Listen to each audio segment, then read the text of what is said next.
that's fine. Don't come around my place. Take the camera out of my face. No, she's allowed to be here. Okay, that's fine. I'll video you guys too. In a tiny speck of a town in Western Australia, an ugly confrontation. Because this is ridiculous. Move on, mate.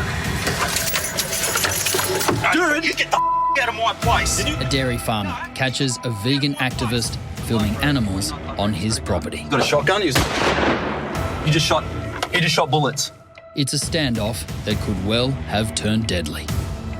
And here, only this week, a farmer in Queensland. Get off my country! Go through! This is ridiculous! No, you're hurting animals here. Powerless, as close to 150 vegan activists stormed his property.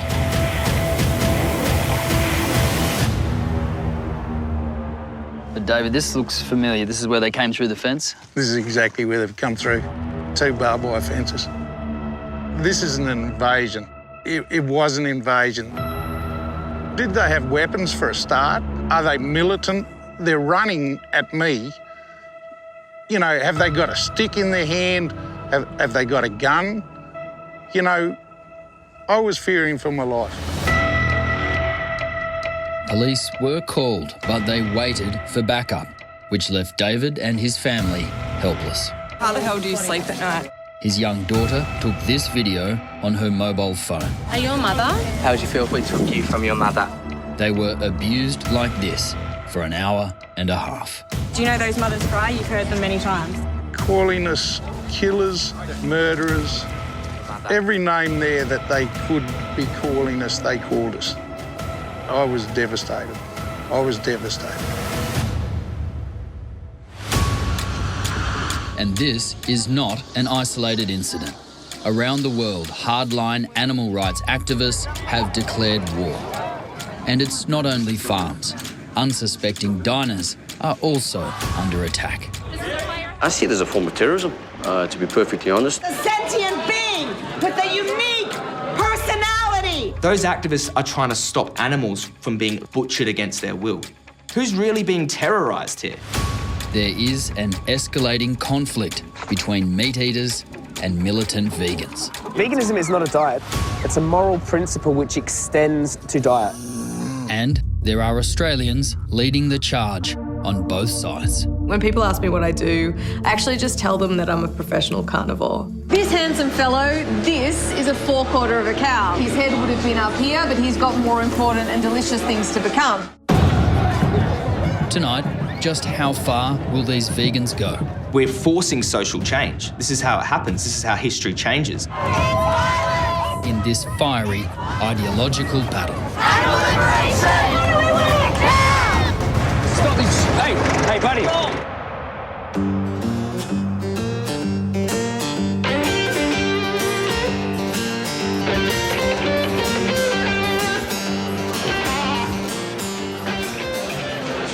I know what you're thinking. Tables and back. Thank you, mate. A barbecue joint in Texas seems to be an odd place to start a story on vegans. But the thing is, I really need to lay my cards on the table here because I am and have long been a red meat-loving carnivore. But it seems people like me are under attack. There's a growing vegan activist movement and they're becoming increasingly hostile. Oh, beef ribs, thank you, mate. And they want us to put this and our steak knives down for good. Imagine sitting down to a meal at an upmarket steakhouse and being confronted by this.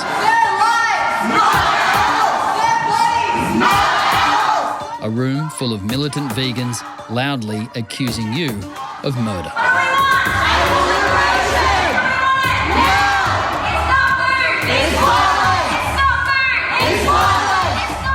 The protest in Australia's vegan capital, Melbourne, was staged and organised by the vocal and very motivated Joanne Lee.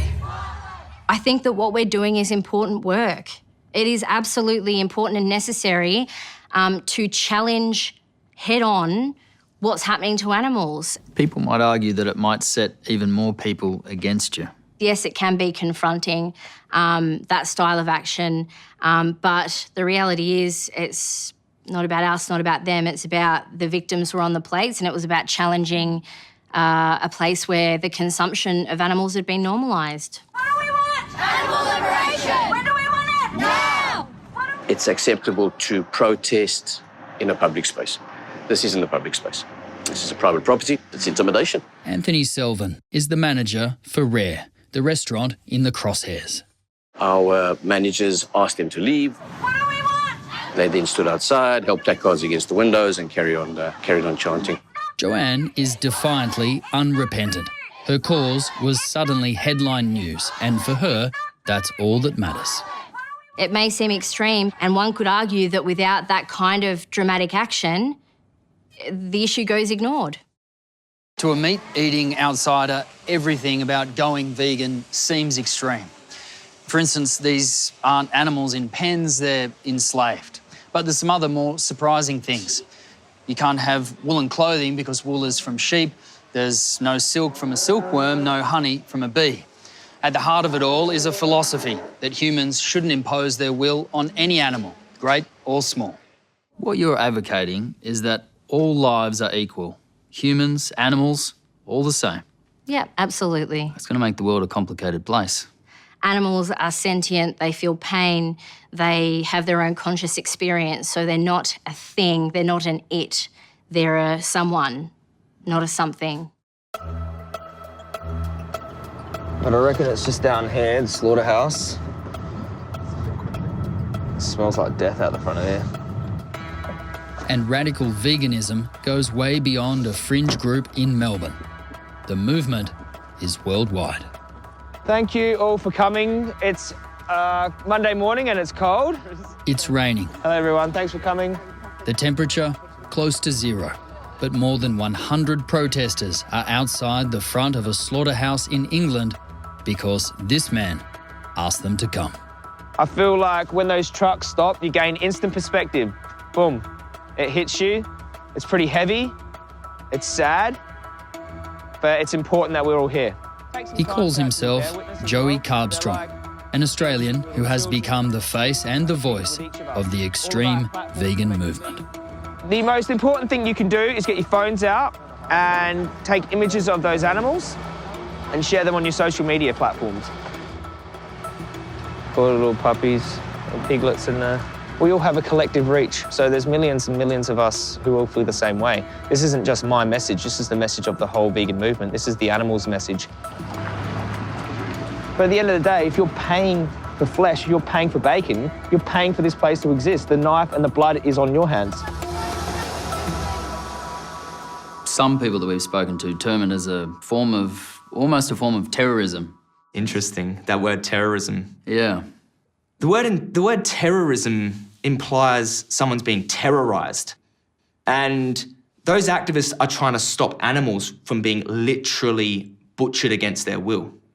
Okay, so who's the real terrorist here? Who's really being terrorised here? When it crosses into the realms of breaking into properties, committing crimes, things that are against the law, I think that's where most people have a big problem with it. Yeah, I mean, I guess people have a problem with it because they have a problem with who you're defending. But if they were human beings in those farms being tortured and abused, they would have no problem with someone trespassing and taking footage and bringing it out. How do you get around the problem of people looking at you and just thinking, here's just another whiny vegan trying to ram something down our throats? The truth is the truth. It cuts through everything. But like most vegans, Joey wasn't always this way. His transformation followed a stint in prison. You have a long criminal history. Yeah, yep. We're talking about 3 assaults. Yeah. House arrest. Yep. 6 months in prison. Yeah. A lot of drug use. Yeah, definitely. Can people trust a man with a criminal history like that?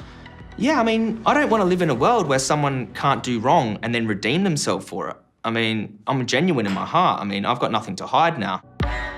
Joey was serving time for assault when he turned vegan for health reasons, to lose weight.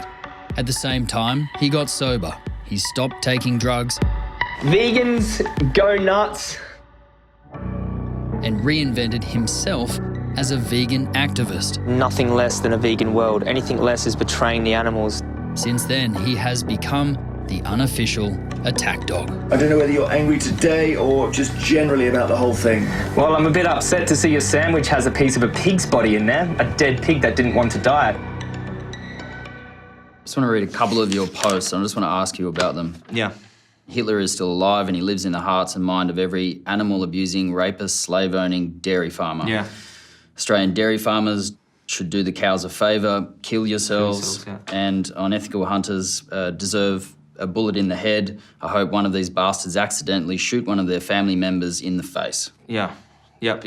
When I first started advocating fresh out of gangs, and I was angry what was happening to animals, okay? So angry. And I was just speaking, you know, from a place of anger and aggression. Do you still feel this way? Because this is extreme. 100% do not stand by those statements anymore. But the carnivores of the world are fired up as well. Firmly in the red meat corner is another Australian, Jess Pryles. And boy, is she upsetting the vegans. Here in Austin, Texas, Jess is known as the hardcore carnivore. Here to give us some really useful grilling knowledge is Jess Pryles, a hardcore carnivore. She's a celebrity chef with a line of meaty merchandise, from cookbooks and clothing to her own signature barbecue. Well, welcome to the pit room.